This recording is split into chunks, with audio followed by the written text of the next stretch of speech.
Welcome back to Simplified Reads, the channel where we break down powerful books in a simple, thoughtful, and meaningful way.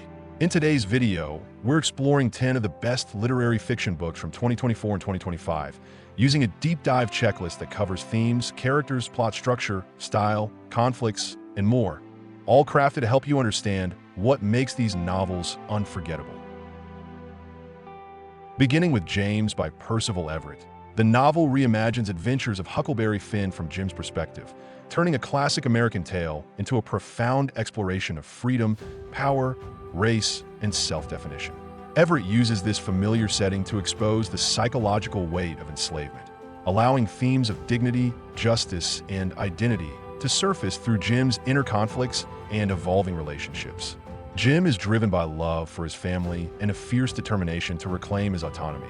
And his gradual transformation from surviving to self-authoring his fate reveals a powerful character arc. Everett's pacing mirrors Jim's psychological journey. Moments of suspense contrast with quiet introspection, while the setting along the Mississippi River reinforces the danger and hope embedded in his path. Through sharp, layered prose and sometimes satirical language, Everett raises philosophical questions about humanity, moral responsibility, and the stories that history chooses to tell. The novel resonates personally because it challenges the reader to confront systemic narratives, and historically, it reflects America's ongoing reckoning with racial injustice while contrasting beautifully with Twain's original work. Ultimately, Everett invites us to consider who gets to speak, why their voice was silenced, and how reclaiming agency can be an act of resistance as well as healing. Moving into The Emperor of Gladness by Ocean Vuong, the book delves into themes of grief, memory, and the fragile threads that hold human connection together. Vuong often writes at the intersection of personal trauma and cultural displacement, so the emotional weight of caregiving, identity, and the search for meaning becomes central here. The characters navigate fears of loss and the longing to be understood, revealing deep internal conflicts that evolve with poetic slowness. Vuong structures the narrative through intimate moments rather than traditional plot beats, creating pacing that feels contemplative and emotionally immersive. His lyrical style, imagery-heavy language, and symbolic motifs, especially around light, silence, and the body, create a textured emotional landscape. The cultural context of immigrant experience and intergenerational struggle adds layers to the setting, shaping how characters think about home and belonging. The novel leaves readers reflecting on aging, mortality, and what remains once memory fades. Ultimately, the philosophical heart of the book questions how we carry love through time and whether joy can coexist with pain. In Theory and Practice by Michel de Kretser, themes of identity, intellectual ambition, and the search for personal truth are woven through a story set against academic and cultural complexities. De Kretser examines how characters build and dismantle versions of themselves, revealing motivations rooted in insecurity, desire for recognition, or longing for connection. Character development unfolds through contradictions, confidence paired with self-doubt, modern independence contrasted with inherited expectations. Structurally, the novel blends past and present, allowing pacing to ebb between analytic reflection and narrative movement. The academic and historical settings shape emotional tension as societal norms and cultural displacement press upon the characters. De Kretser's style is sharp, elegant, and often quietly humorous, using symbolism and subtle motifs to expose deeper truths. Internal conflicts about belonging and external conflicts driven by societal expectations create a layered reading experience. The cultural commentary reflects literary traditions and post-colonial contexts, inviting comparison to her earlier works. Ultimately, the novel raises questions about how people fabricate meaning and what authenticity truly requires. Turning to The Wilderness by Angela Flournoy, the book explores friendship, generational change, and the slow-moving forces that shape women's lives over decades. Themes of resilience, community, and emotional inheritance appear through 5 central characters whose contrasting personalities highlight different approaches to love, ambition, and personal survival. Flournoy develops her characters with patience, showing how their fears, desires, and relationships shift as they age. The multi-decade structure creates a thoughtful rhythm, moments of rising action tied to personal crises and quieter interludes reflecting everyday endurance. The setting, rooted in cultural and social realities of Black American experience, adds authenticity and contextual pressure that shapes the characters' journeys.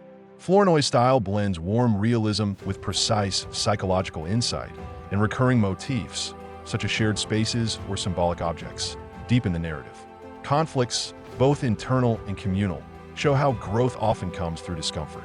The book also connects to contemporary conversations about identity, womanhood, and social mobility. In its philosophical core, it asks how one defines a meaningful life and how much of our destiny is shaped by those who walk beside us.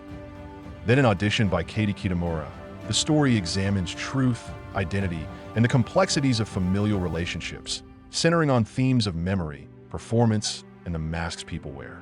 Kitamura's characters often struggle with emotional detachment and self-understanding, and here the protagonist's motivations revolve around confronting hidden truths and fragile connections. This psychological exploration deepens as characters mirror each other's anxieties and contradictions.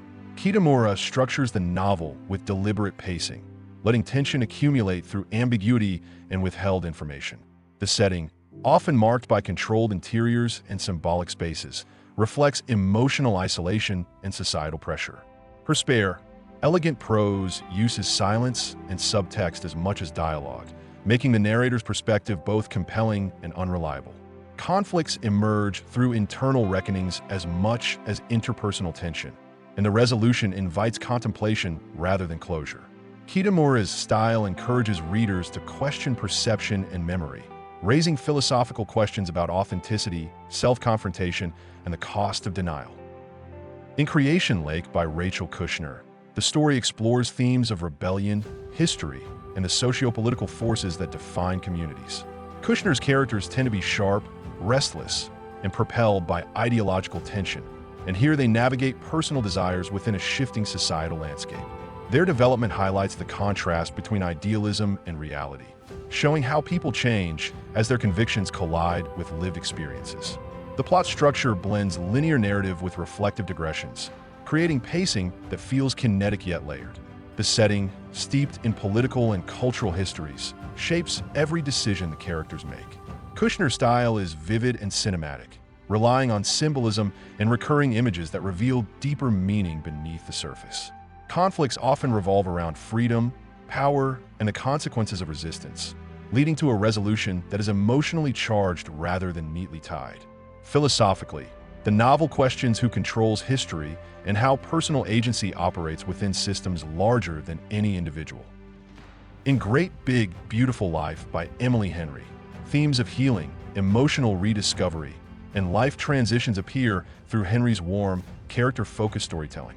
The protagonist is driven by a desire to rebuild identity and find renewed purpose, making the character arc particularly resonant for readers navigating change. Relationships, romantic, familial, and personal, serve as mirrors, revealing vulnerabilities and strengths as the story unfolds. The pacing balances moments of lightness with introspective scenes, allowing emotional depth without losing narrative momentum. Settings often reflect the character's internal landscapes, from quiet retreats to bustling environments that symbolize renewal. Henry's accessible yet thoughtful prose uses gentle humor, metaphor, and vivid imagery to highlight emotional truths. Conflicts center on internal healing and interpersonal misunderstandings, and the conclusion offers satisfying hope. The cultural relevance lies in its reflection of modern emotional challenges, inviting readers to reconsider what happiness truly requires. Flashlight by Susan Choi brings psychological complexity to themes of secrecy, memory, and fractured relationships. The characters grapple with hidden motives, unspoken fears, and shifting identities, making development central to the narrative. Choi structures the story with layered timelines or narrative perspectives, creating pacing that feels intentionally disorienting but purposeful. The setting often feels claustrophobic, mirroring the emotional constraints the characters face. Choi's prose is incisive, using sharp imagery and symbolic motifs, especially around observation, darkness, and revelation. Conflicts often arise from power imbalances or emotional manipulation, leading to resolutions that illuminate rather than resolve. The cultural context of shifting social norms around truth and perception enhances the story's impact. Philosophically, The book interrogates the nature of memory and the ways people hide from themselves. Finally, The Antidote by Karen Russell blends surrealism with emotional and existential themes, asking what people seek when trying to escape fear or uncertainty. Russell's characters are driven by desire for safety, belonging, or transformation, and their arcs reveal how confronting the extraordinary exposes their deepest truths. The plot mixes fantastical elements with structured emotional beats, creating pacing that alternates between urgency and wonder. The imaginative settings become metaphors for internal struggle and societal unease. Russell's language is lush, inventive, and metaphor-rich, using motifs tied to nature, illness, or myth. Conflicts explore both internal dread and external pressures, and the resolution typically offers reflective ambiguity. The novel resonates with contemporary anxieties about crisis and resilience, raising philosophical questions about what constitutes healing and whether any antidote can truly cure the human condition. Thanks for watching Simplified Reads. If you enjoyed this deep dive into the 10 best literary fiction books of 2024 to 2025, make sure to like, subscribe, and share your thoughts in the comments. We have plenty more book breakdowns, story analyses, and reading recommendations coming your way. So stay tuned and keep reading smart, one story at a time.